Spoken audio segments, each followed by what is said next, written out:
The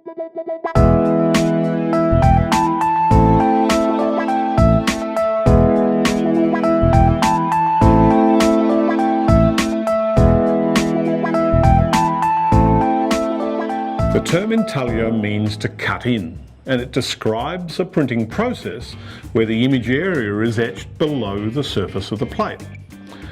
There's a range of techniques used to create these prints. Some are by hand, while another is with the use of nitric acid on metal plates made of zinc. You need to wear appropriate clothing and enclosed shoes when working in the Intaglio studio. Lab coats are provided, or you can wear your own apron. With hazardous processes relating to acid biting, you need to wear additional PPE. This includes an acid-resistant apron and gloves and eye protection that could be either your glasses or any of the supplied goggles or face shields.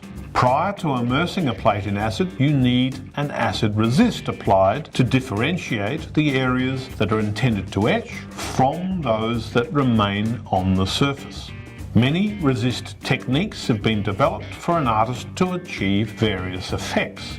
These include hard ground, soft ground, aquatint, deep etch, and lift ground. The nitric acid is mixed with water, so it's important that the acid resist is waterproof. Therefore, most acid resists are solvent-based.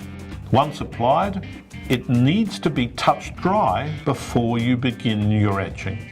While the ventilation system is automated, it's best to check that it's operating before you etch your plates. Remove the lid from the acid tray, placing it against the wall opposite the acid fume cupboard. Don't lift and lean it against the back of the fume cupboard, as this will stop the extraction system from drawing the acid vapour from the tray.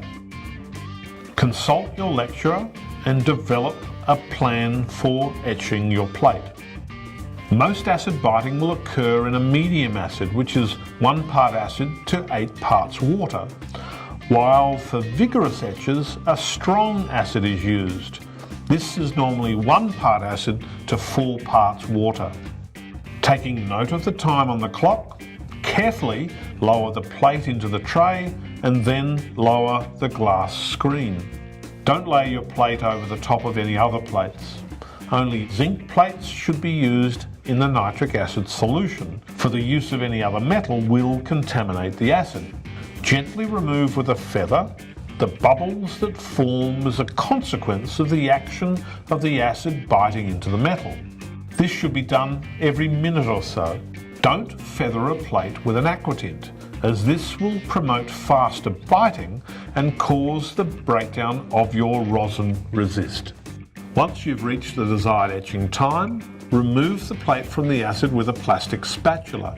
Transfer it to the sink within the fume cupboard and rinse with water both front and back, as well as your nitrile gloves. Then stand the plate upright to drain and dry. And if you're in a hurry, you can use a hairdryer. Check the strength of the etch with a loupe or with your scribe. Block out areas that will remain after this etch with any desired acid resist, and when touch dry, return the plate into the acid for further biting. Continue this process until the strongest lines or darkest tones have been etched. It's best to take note of each time and refer to a biting scale to create lines, textures or tones that range from light to dark. Once the etching process has been completed, remove the grounds with a rag using either mineral turpentine or methylated spirits for aquatint rosin. Make sure the extraction is turned on at the solvent cleaning bench and wear appropriate PPE, including a mask with a solvent-rated cartridge and nitrile gloves. Place rags in the bins provided and don't use water to rinse solvent residue off your plate. You can now apply further layers using another intaglio technique, or you can proof your plate to see the current state of your image. If the plate is to be proofed or additioned, the edges will need to be beveled. This removes any risk of cutting the printing blankets used on the printing press. Hold your plate face up on the edge of a bench with your non-preferred hand. Select a coarse file and push the file along the edge of the plate to create a 45-degree bevel through approximately half its thickness. Then repeat with a fine file. Wet and dry, which is also known as emery paper, can then be wrapped around the file and used to smooth out any rough file marks on your beveled edges. Your plate is now ready for printing.